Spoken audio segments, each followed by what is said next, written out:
Everyone. Hi, Sarah. And we are live. Welcome, mystery and thriller fans. I'm your on-air host, Sara DiVello, and I am so delighted to be hosting our very first cozy author of this 21-month series now, live from London. Amita Murray here to give us the scoop on her brand new book, Arya Winters, in the Arya Winters series. Amita, welcome to Mystery and Thriller Mavens. Tell us about your book. Oh, thank you, Sarah. Thank you so much for having me. I'm so excited to be here, and I've got all the sort of the festive sparkle going. Gorgeous. Here. Yeah, I feel like we need to be a little bit festive. Things are a bit grim in London, I'll tell you that, and so we need a little bit of cheering up. Here's my book. I'm so excited about this. Okay, so let me try and tell you about this. When I first submitted it, before Polis took it on, Polis are fantastic, but before they took it on, an editor turned it down saying how much she loved it, but that there was too much sex and swearing. And I felt like, wow, she's got me. She's understood me. Exactly. You're like, I'm sorry, too much. There's too much. What does that mean? Next, you'll say there's too much chocolate. Like what? There is no such thing. Anyway, that was the thing. And I feel like, I could just put that on a t-shirt. Too much sex and swearing. My main problem. So I would buy that t-shirt. That was the reason for not taking it on. But the whole thing was there's too much sex and swearing. I know there is no such thing, right, Stephanie? I get you. You get me. This is Bookstagrammer extraordinaire Stephanie Cooper, who is on Instagram as Fire Pit and Books. She writes incredible reviews, chiming in saying, "Is there such a thing as too much sex and swearing?" Stephanie, welcome to the conversation. Clearly, you're one of us because they're 8 in my book. You've got me, Stephanie. You've got me, Stephanie, and Sarah both. So I kind of laughed and thought, goodness, that's me pegged then. They'll be putting that in anything that's ever written about me. So the thing is this, okay, it's a villagey mystery, right? So what is kind of known as a cozy. Well, what is a cozy anyway? So it's set in a village near London, so on the outskirts of London. And the book absolutely has certain elements that you would normally find in a cozy, villagey murder mystery. And those are that it has that claustrophobic kind of feel where everyone is in your face, everyone is in your business all the time. You know everyone, and you recognize all the people in the village. So it's got that feel to it. It also has this thing that I think will be a feature in everything I write, which is psychological motivation. Like what made you do this? Why did somebody turn to crime? Like that's quite a big thing to do, right? So I'm not the kind of person who can write. I'll tell you, I can't write, drug cartels and spies and agents and everyone going from France to China to everywhere, to Ghana. Yeah, I can't do that. So I do better with simmering psychological motivation. What is it that made Murder by the Book? I love Murder by the Book. They're so good. So it's got that, which I think is the sort of the cozy villagey side of things. It's got a protagonist that is a baker by living. Yeah. And then but it does something different from what we normally think of as a cozy mystery, and that is that that's the too much sex and swearing. I feel that it's a millennial twist. It's a millennial kind of Fleabag kind of twist on the cozy, which means that the concerns of the book, the main concerns of the book are the concerns of millennials. What do we care about? Anxiety. I feel like our generation invented anxiety, millennials. We worry, we dream big, we want big things, but then we worry we won't get them. That's a kind of a defining feature, I think. We want love and sex and romance, but we want it on our own terms. We get it wrong all the time. We think we've found it when we've had too many cocktails, but then turns out we haven't found it. We worry about loneliness, and we experience it, and we often don't know what to do with it. We don't know what to do about it, and we sometimes do things that actually make us more lonely rather than less. So the book is concerned with all these things that millennials are usually concerned about and that we obsess about, which makes it a bit of a twist on the cozy, I'd say. Ooh, well, I can't wait to get into every delicious, dirty detail with you, Amita. Stephanie says she's here for the t-shirts. I am too. Too Much Sex is Wearing. Get them printed. You've got 2 buyers already in the queue. Ooh, I'll make it like this, right? I'll make it purple and with the yellow, sorted with tiramisu on there as well. Yes, yeah, that's it. Fabulous. So y'all, if you've been here before, you know the drill. And if you're new, welcome. We're so excited to have you. Here's the drill. Every Monday for #Mystery Monday, because you know Mondays can be murder, I give you my 2 handpicked featured authors, and you get to ask them anything. So ask Amita, who's joining us live from London, about her writing process, about cozies, about the difference between writing a cozy and a non-cozy, writing a mystery and a non-mystery. Ask her about Arya Winters. Ask her about tiramisu. My God, we got a lot of questions. Get them going in the comments. I'll get them right on over to her. And oh my goodness, Stephanie Cooper saying she can make the t-shirts for you, Amita. Who knew? All right, this is happening. You're all witnessing this happening live and in real time. Absolutely fantastic. Stephanie, let's talk after. Anissa is saying, hello, Sara and Amita, top community member there of Mystery and Thriller Mavens. Anissa, welcome. Always a pleasure to have you. Hi, and Anissa. Yay. And Leslie is saying hello from Canada. That's her signature Canadian. Ooh, from Canada. Hi. Yay. Top community member there as well. Stephanie was saying hi. Sorry, I missed that before, Steph. Great to have you all here. So if you have questions for Amita, get them going in the comments. And if you'd like to continue the conversation after the interview, hop on over to our private Facebook group, Mystery and Thriller Mavens, free and open to all, and join. That's where we dish all the good stuff. I'm putting the link in the comments in case you want to come join us. Stephanie's saying Divine Bling is her. I'm picturing these t-shirts as just getting more and more fabulous. Yeah, I'm imagining sparkle. Lots of yeah. Yes, exactly. I'm seeing sparkle. I mean, I love to see what people come up with in real time. So this is going to be so cool. Welcome, Stephanie. Welcome, Patty. Welcome, everybody. Let us know if you have any questions for Miss Amita. I'm going to kick off because I've got a few, but I want to kick off first with one of the many amazing reviews you got. So Library Journal said Arya Winters, with all of her anxiety, is an intriguing narrator. And the reason I want to start with this one is because we were just talking about anxiety. I have struggled with anxiety my whole life. I still do. So I love seeing heroines on the page who also wrestle with this. I love seeing that start to appear. So let's talk about, why was this important to you to portray?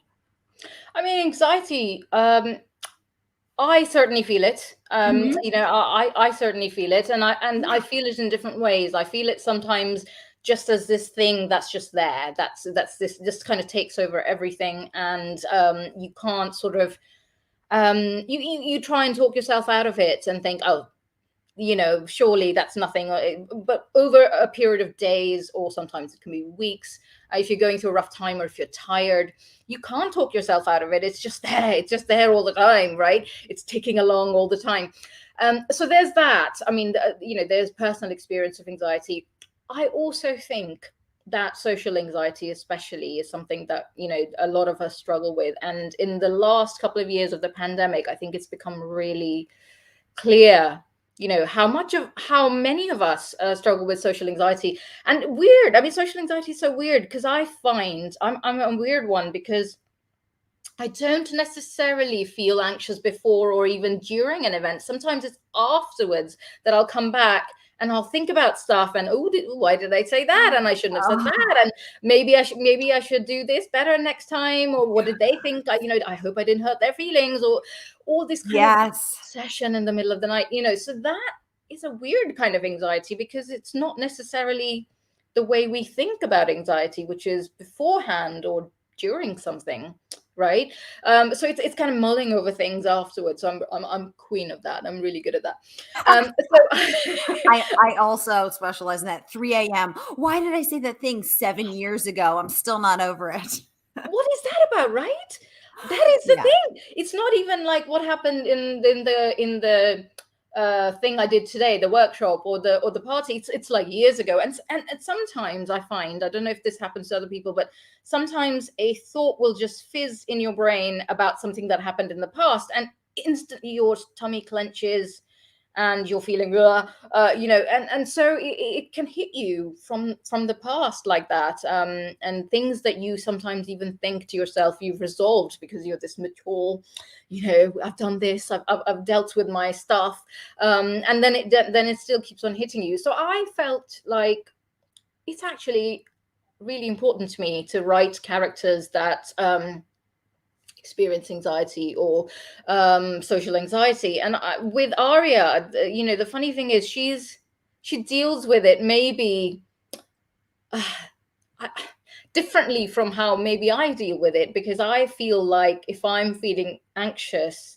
I'll get sort of more sort of friendlier almost. I'll try and kind of cope with it by becoming more confident and friendly. And Arya keeps people at a distance. She'll just say things that are putting off, or will put people at a greater distance to her. She desperately wants to belong, but kind of almost, she shields herself, puts barriers up by saying things that are a bit cutting or that are a bit rude, or they're not dishonest. She's very honest. It's just that she's painfully honest.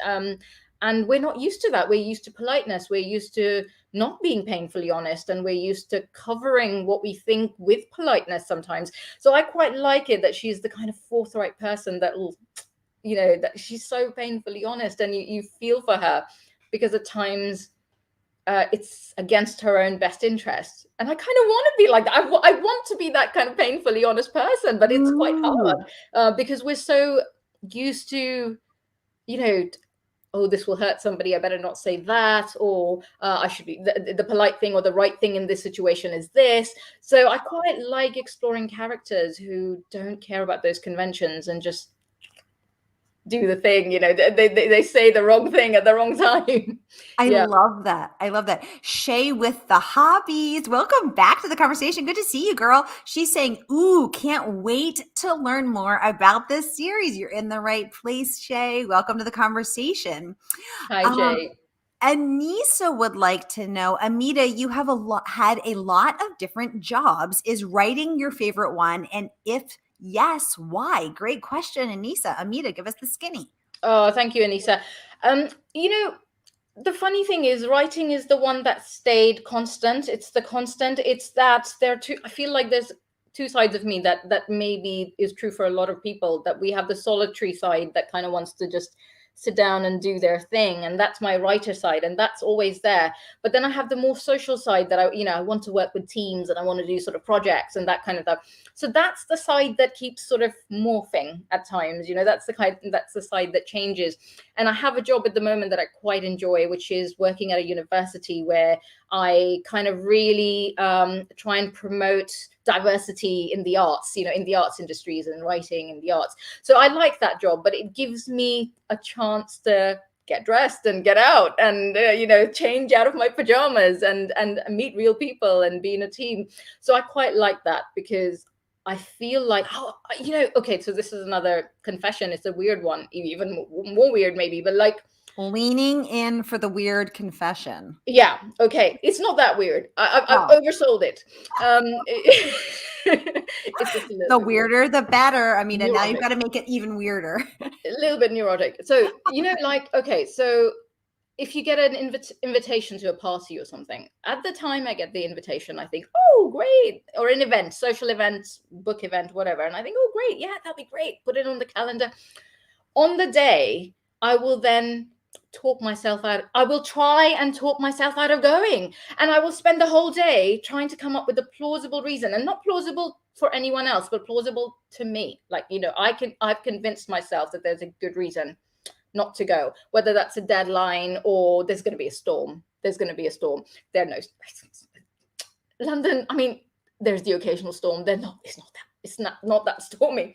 But I will convince myself out of going many times, or I will really have to kind of go, okay, I need to go. And then I really enjoy it. But I will do that to myself. So, I kind of have to have that other job that's a non-writing, non-solitary job where I can go out and meet people, which I love. I absolutely love, I love meeting people, spending time with people, being in a team with people.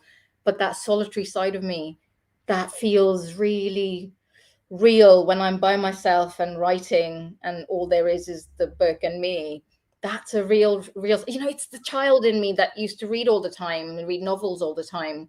It's that side of me. So yeah, I've had all the jobs where I can go out and actually meet people and, occasionally wear something nice, which the pandemic, obviously, tricky. Now, Amita, let's go a little deeper into this. That committing to something, being excited about it, and then on the day of trying to get out of it is a cycle I know well. Now, do you think that's from your social anxiety? You don't want to make another awkward encounter that you'll have to relive for the next 7 years, or are you actually afraid that a storm will come in? Which is the basis of your anxiety? I don't know, because at the time that I'm trying to talk myself out of it, I'm not necessarily conscious of the anxiety that I'm going to be conscious of afterwards. So I'm not necessarily kind of going, oh, like that. I don't know what it is. I think there is something so enticing about kind of, that feeling of me with a book, that's such I used to read so much as a child and growing up, and that feeling, and kind of sit down with a hot drink and a little bite of chocolate, and that is such a comforting feeling to me. That's so me, that sometimes I think, weirdly, I enjoy being around people, and I enjoy social occasions sometimes so much that it's overwhelming. That's what I mean. This is weird. I know exactly what you mean. Yeah. Thank you for your transparency and letting us in, because I think that having these kinds of really honest, really open conversations is where it allows all of us to start having a more global conversation and normalizes something that most of us probably are feeling. So this is amazing, Amita. Thank you. I also think, Sarah, I was going to say, just to add to that the last couple of years, when we've been Zooming all the time, which is such a new thing actually, but we've had to adapt to it so quickly.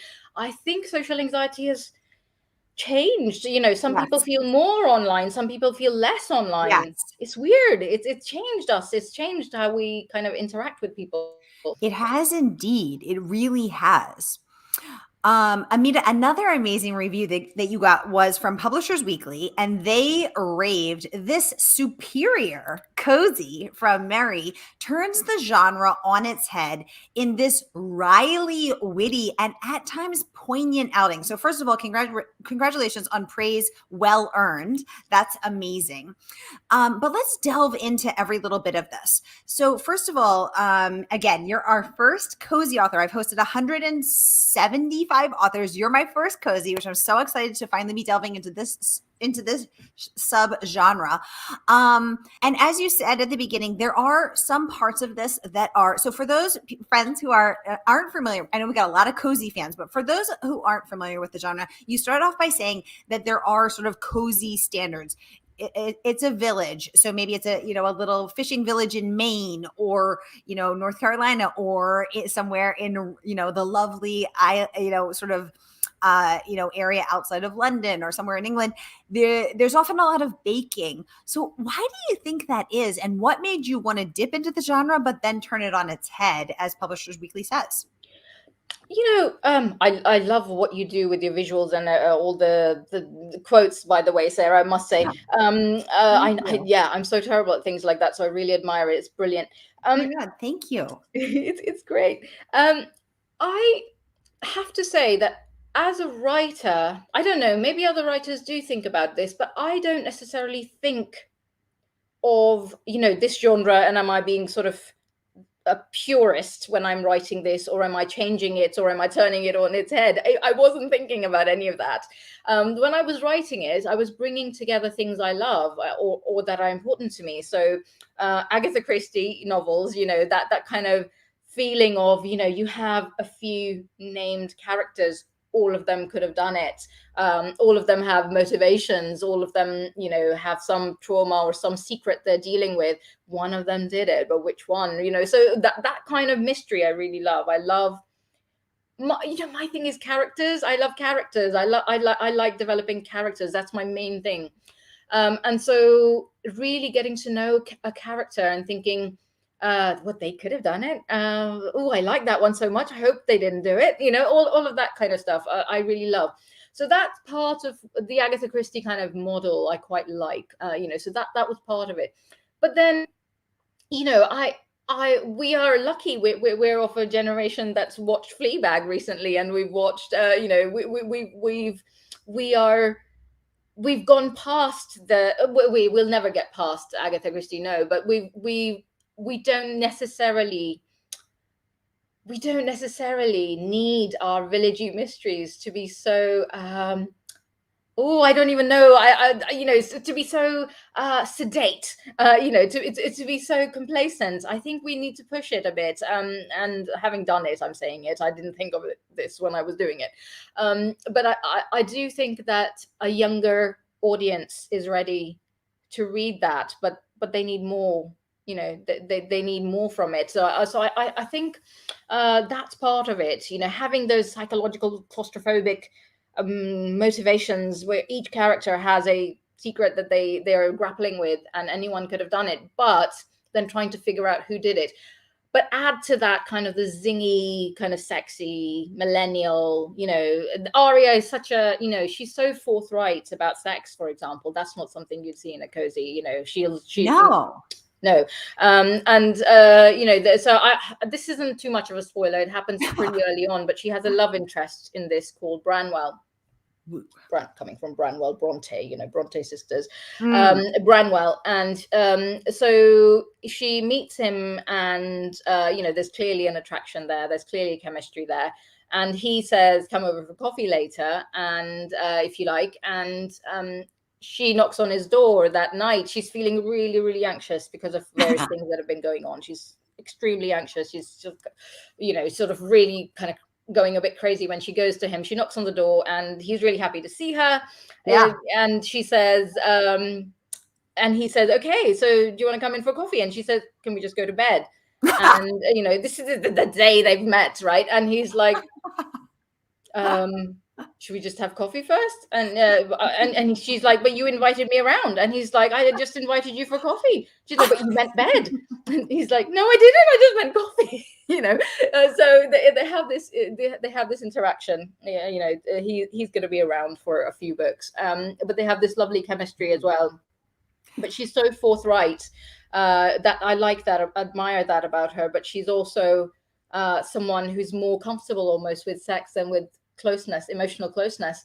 So how is she going to develop that with that's kind of one of the things that the books figure out. And I think that's new for a cozy mystery series.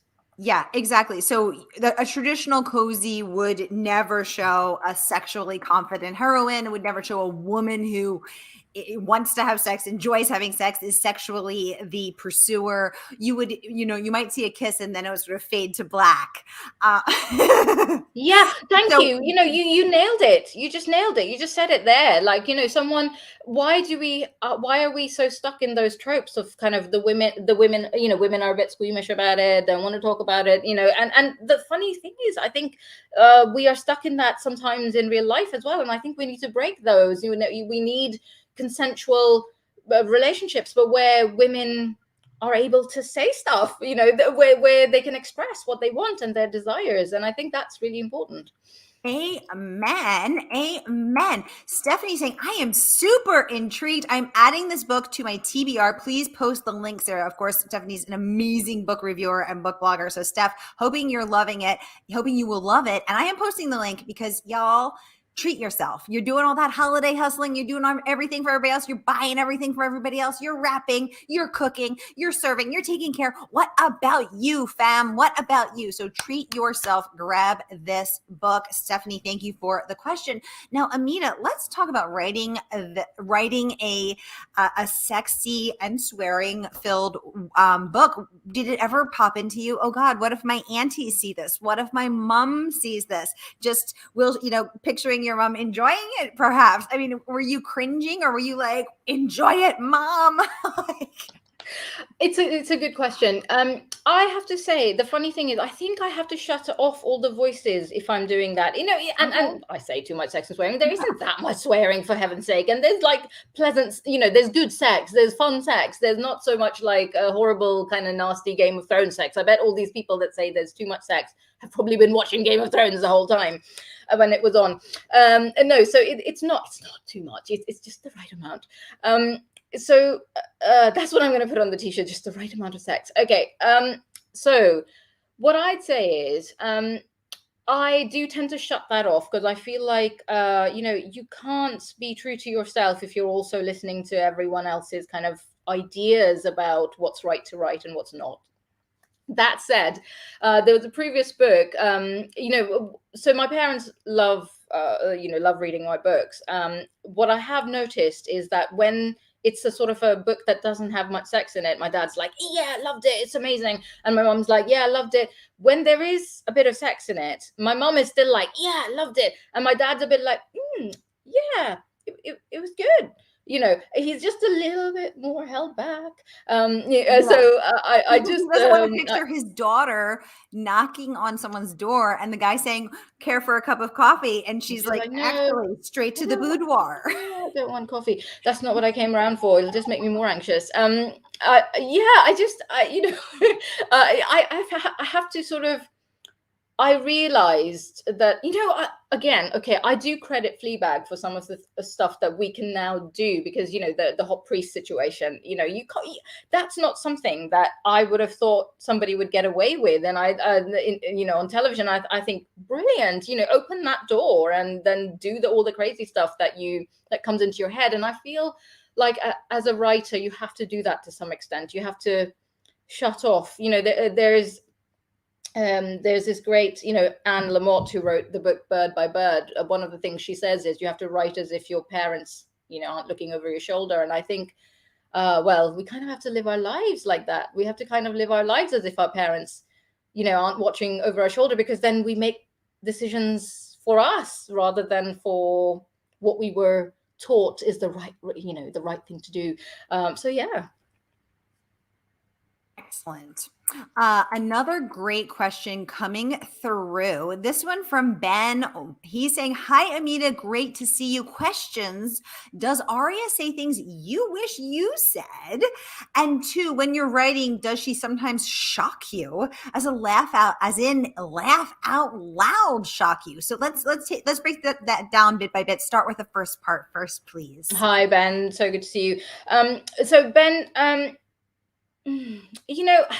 there are times where I feel like and I say this in the book, that we use politeness not as a way of connecting with somebody, but as a way of keeping our distance, really, like our emotional distance. So we might be friendly with somebody because we've been nice to them or polite to them, but I feel like on a deeper emotional level, we are at a distance from them because we're not saying what's really on our mind. And so for me, Arya does that. She says what's on her mind, and the people who can stand it are the ones that stay in her life, and the ones that can't tolerate that much honesty, they want a bit more politeness, are the ones that then aren't in her life. So I do admire it. I do like the kinds of things that she gets away with saying. I'm also the kind of person where, if someone has done something a bit hurtful, I'm the kind of person who has to go back and think about it and maybe write a strongly worded email. I can't respond in the moment sometimes because it shocked me what they've said. Arya, though, she will say it back. She will right away have something to say, and I really like that and admire that, and I wish I could do it. She does shock me, because she gets. There are times when I go back and like I'm editing something, and I do laugh out loud at the things, at some of the things she says. She's so dismissive about her ex-boyfriend Craig, for example. That she really makes me laugh on that. She's so dismissive. She says, she thinks he was so boring. The sex was average. He was, he's a banker. Sorry about all the bankers are great people. Sorry, but I'm just saying what Arya says. He's so he's just so. No surprises there with Craig. He's really boring. So I love that. She makes me laugh. Yeah, when I go back to her. Excellent. Oh my gosh, I'm loving this conversation. Welcome, Patricia. Welcome, JD. Welcome, Vicky. Welcome, Rebecca. Welcome, Carol. Welcome, Wendy. Welcome, Terry. I hope I didn't miss anything. Welcome, Mark Jute. Great to have you. Welcome, Sally. Welcome, everybody. Jeanette, Stephanie. Fabulous to see you all here. Let us know if you have any questions for Amita. I am loving every bit of this conversation.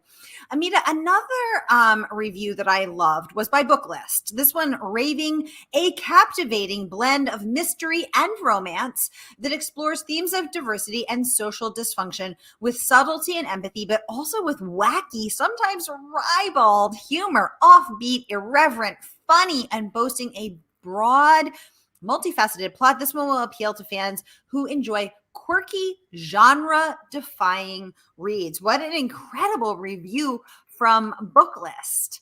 I think that one may be my favorite because it really captures the heart of Arya Winters, I thought, and your style, your Amita-ness, that sort of unique energy that you bring to the page and to the stage, and all of the multifaceted, like a diamond, many surfaced elements that are in this book. So let's take this bit by bit. I'm just going to pop it up quickly because otherwise they can't see us. What do you think is the key? Because I love to laugh. I mean, it's like the best thing ever. So, but it's very hard to be funny on the page, isn't it? Because otherwise you try and you're like, but splat. What do you think the key is to being truly funny, to writing ribald humor on the page? How are you funny, Amita? Thanks, Sarah. It's a weird one, actually, because I have slightly the opposite problem in that when I'm really enjoying something, the kind of the humor, humor is where I go naturally. So it's a weird one because I woke up the other day with this plot in my head of a great psychological suspense novel. I was like, oh, that would be amazing. And blah, blah, blah. And then I thought, that won't be funny. And I've tried before. I've tried to write novels which are just a bit more kind of serious or possibly gothic, or possibly they've got the psychological suspense thing going on. But I think I will have to find a way to write, even if I'm writing psychological suspense, it'll still come with a dash of quirky kind of wacky humor, because I don't think I enjoy it. And otherwise, and there is that. I think that we are, what do we laugh at? We laugh at surprises. So I think Arya is very surprising. The things she comes up with are quite surprising. This is actually, I'm talking way ahead. I'm talking in book 3, but there's a part where something like, I can't remember exactly what the line is, okay, because I haven't edited that book. That's a further along Arya book, so I haven't really edited it since I wrote it. But something along the lines of a man saying to her, "Do you ever think of anything other than sex?" And she says something like, better men than you have perished on the whatever of this question. So don't ask me that one. Like I don't know the answer. And what do you mean? What else do you think about? And so to me, she's surprising, but she's also she's the kind of person sometimes that says things that we only think to ourselves, things about loneliness, things about sex, things about desire, things about someone else being a bit boring. These are things we don't articulate. We perhaps to someone we're close to, we can, but we keep it to ourselves. And Arya will say them. And I think that's quite funny. I suppose just how opinionated she is. She's got opinions, she's the next door neighbor is too needy, and the other one is too something else, and she's so opinionated. But she's also she doesn't like it when she's blunt either. That's the weird thing. She will be blunt. She can't help it. She wants to be forthright and honest. But then she does worry that she's hurt someone. She does, and she hates it. And then she backs off and possibly hurts them more just to back off quicker. So she's a weird one. But she can be abrasive. I think over the course of 3 books, there will be further ones in the series, but the ones I've written, she does learn, she grows as a character a lot in those 3 books. She learns about closeness and getting hurt, and trust is a big one. She has to learn about trust. She was left by her parents when she was really little, and she was rejected by them for being weird and too anxious, and I think for her, trust is a huge big deal. She has to learn to trust. And so over the course of 3 books, she doesn't completely change as a character. Definitely not. We don't, do we? But she learns. She learns a little bit more about trust and about closeness. Lisa's book critiques described Arya as a train wreck. Would you describe Arya as a train wreck? Do you think of her that way? Oh, she does tend to, destroy things in her wake sometimes. Were you offended by that, or were no, you like, no, not at all, not at all. Okay. No, not at all. I think that's a good description. No, I wasn't at all. I think that she has a self-destructive streak, I'd say that. And we all do, don't we? We all go against our best interests at times, because we'll like what I was saying earlier, like a small instance is like if you should go to an event, which then you talk yourself out of, say, maybe you should have gone, maybe it would have been really good for you to meet loads of people, who knows. So we do go against our best interests at times. So does Arya. Arya can definitely get in her own way at times, but she's also a survivor. She's strong. She did survive her parents kind of abandoning her. She had a great bond with her auntie. She has built a business for herself, a baking. She bakes kind of crazy evil cakes. They're not evil really, but they look evil because they're kind of Halloweeny cakes. She is strong, and she likes that strength, but she doesn't know when closeness with someone will get in the way of that strength or will add to that strength. So I think she can be quite self-destructive at times, but I think we all have to learn, how do we meet our own needs? I think we don't know that. We have to learn as we get older. I love that, and I totally agree. As the older I get, the more in tune I get with my needs, and the more aware I become of what my non-negotiables are. And I have the courage now to advocate for myself and to draw those boundaries that even if I had realized it in my 20s, I wouldn't have had the courage to be able to do, because I wasn't there yet in myself. Yeah. I totally agree.